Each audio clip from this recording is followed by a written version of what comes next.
was abandoned at the age of 10 months old by my mother. Growing up in a huge orphanage among 2,000 girls was not very pleasant experience.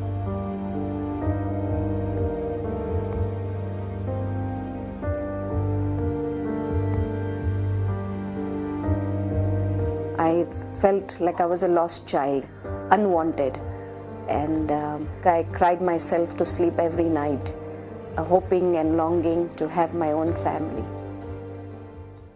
Anu's life experience motivated her to help girls like herself.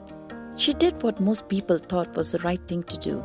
She started a home for orphaned and abandoned children and took care of 52 girls in 15 years.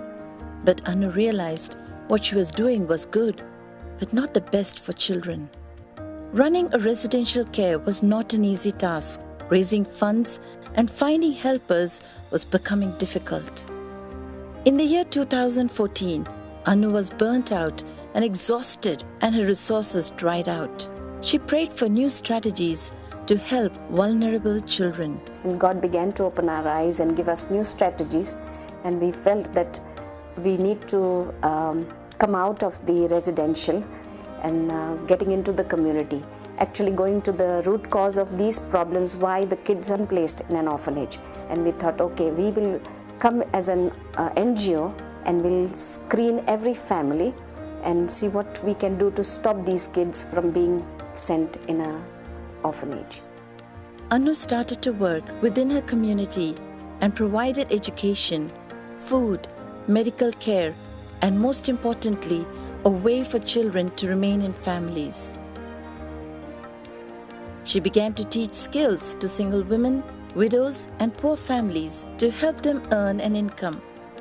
She gave them groceries to make sure their children were fed properly. She started community schools in 2 locations. Anu's work has inspired several professionals, local business people, churches, community workers, and families to serve the children in need.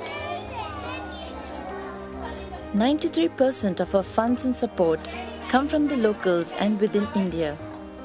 This effort has helped over 600 children to stay in a family, in their own surroundings and culture, and not be sent to an orphanage. Since World Without Orphan gathering in 2016, Anu has become more confident and is encouraging others to understand that times are changing, and so must we if we want to see a world without orphans. I remember this a very famous quote of Mother Teresa. She said, "I alone cannot do anything, but I can cast a stone into a sea that could cause many ripples."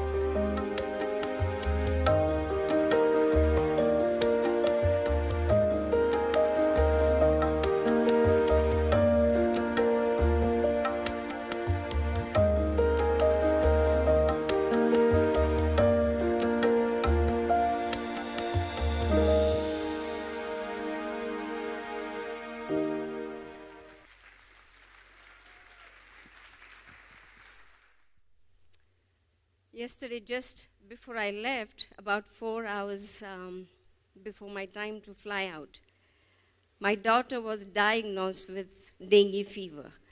And I almost canceled coming out here. And my daughter says, she's 20 years old. This is my second daughter. She says, "Mommy, this is a spiritual warfare.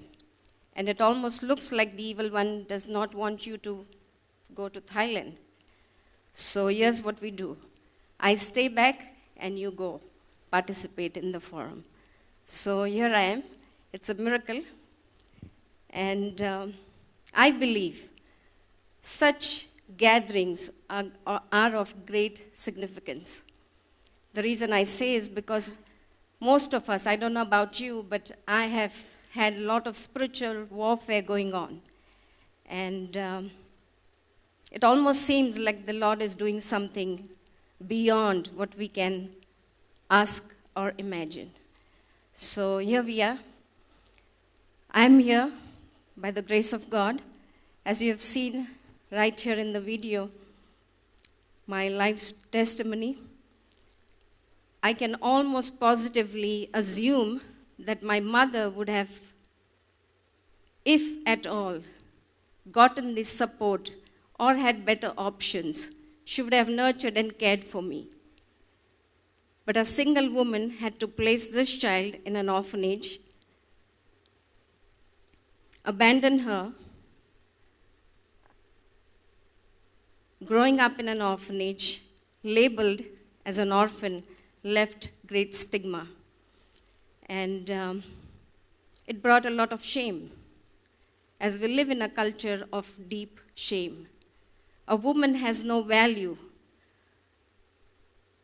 Every cultural aspect, every myth, every ideology based on belief system that woman has no right to live. Such is the country that I have been raised, where there is color preference, obsession for male child, but I am convinced that my mother would have nurtured, would have cared for me. Why I say that is because she did not dump me in a trash bin. She did not kill me, but she left me to be taken care of at the orphanage. It wasn't a pleasant experience. I want to reflect few things as part of my journey. As we all know, India is a home for over 30 million orphaned and abandoned children. Amidst the chaos, the bargaining over population of developing economy, it is easy to be forgotten, to be fallen off the radar of society, to be invisible. But this is not a story of hopelessness. It's a story of grit, determination, of fighting all the odds. It's a testimony of faith and unflinching love. I knew growing up in the orphanage, unless I had met Christ as my personal Savior, unless He had restored my life, unless He had redeemed my life, I wouldn't be in this place where I am. There's no greater call ever I could imagine is to be called to love those that are unloved. The greatest poverty of life, of spirit, is not being loved, is to be dejected, rejected. And God called me at a very tender age of 8. I remember out of my own misery of life, God said that you would be a mother to many children. It didn't make no sense to me because I was in need of a mother myself. But I believed God, a little seed that was planted in my heart, over time had to be nurtured. It was God who was a gardener, who is a gardener, working to see that little seed come into fruition, to come into its being. Today, God has called me to be an ambassador, to love, to care, to nurture the orphans, and especially girl child. It's because there's no value for a girl child. And I have a story. I have a life that God has given me.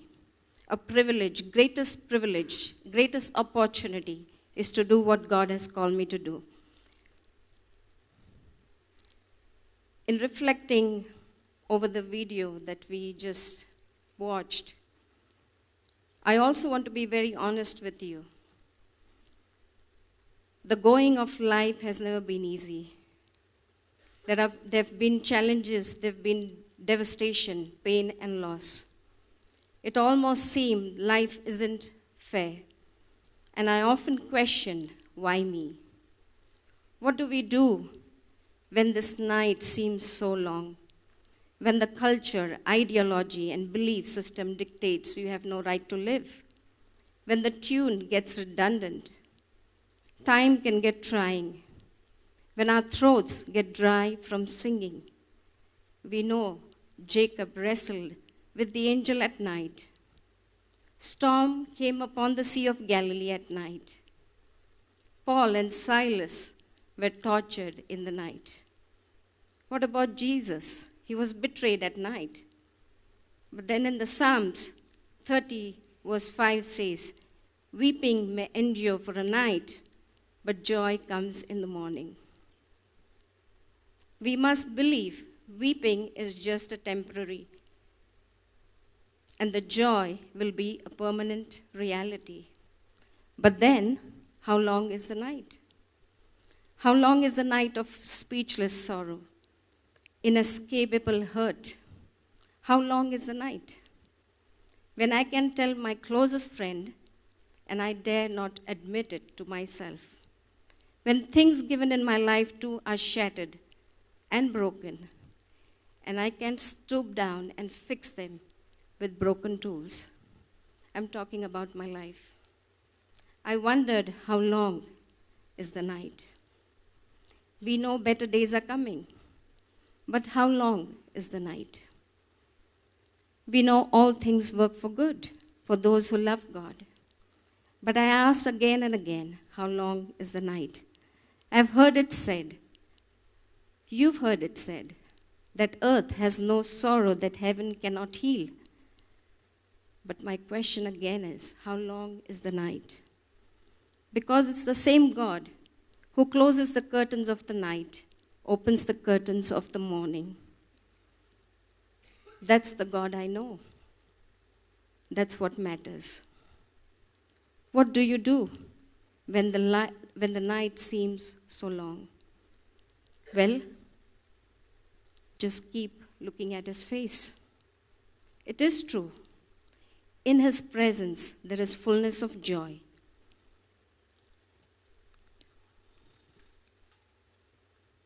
Until we knew this time of raising orphan children in a residential home, as mentioned in the video, I myself, growing up in an orphanage, I knew this was not the best idea. But when we began, this was the only idea, the best idea we thought of caring for orphans. So here we were excited, bringing every child, every girl who was left abandoned, rejected, and we moved on. But God began to draw my attention, our team's attention, to his much bigger and greater plan. After doing years of residential care, we knew it was time for transition in our approach to care for every orphan. For the best interest of the child, that mattered greatly. Our kids had grown out of our residential home at that particular time, and we simply stopped bringing many more children in. We began to pray, seek God, ask God, is this the only strategy? Is this the only way? And I remember at this particular time, when I was in confusion, when I was looking for answers, I was invited at the World Without Orphans 2016. I remember so clearly sitting at Mick P's choice session, where he was so humbly explaining the struggles and many details of humiliation of doing residential care in their project down in Sri Lanka. I sat there and I knew I could resonate with what exactly Mick was saying. I knew God was speaking to me at that particular time. God was speaking to me. It was right up to me is to hear God. Would I obey him? And would I, at that particular time, give up on what God had called me? I was in a time of transition, and I knew God was clearly speaking to my heart. Well, going back to make this long story or transition into short words, the transition and the change that we began to work on began to seem like a setback. From 25 plus children, we came down to 10 or 13 children in a small community service center. And it almost seemed like we weren't going anywhere. Probably that's the end of the ministry, that's the end of the calling. But we knew, deep down in my heart, I knew it was not a setback, but it was a setup from God. The only willingness on our part was to say, Lord, if this is what you are directing us to, help us to obey. And we did. We moved forward. Now I can confidently say and share from a joyful heart that God has moved us from a season of labor into a season of favor. And from 2016 until now, today, there's multiple fruit that we have seen. And we are so glad to see how God is working through the ministry, into the community, adopting every child, strengthening every family in the area where God has called. We are excited, and it truly is a reason for me personally to celebrate, especially in this evening today, that God is at work. And I believe so, because God's work done in His way will never lack His provision.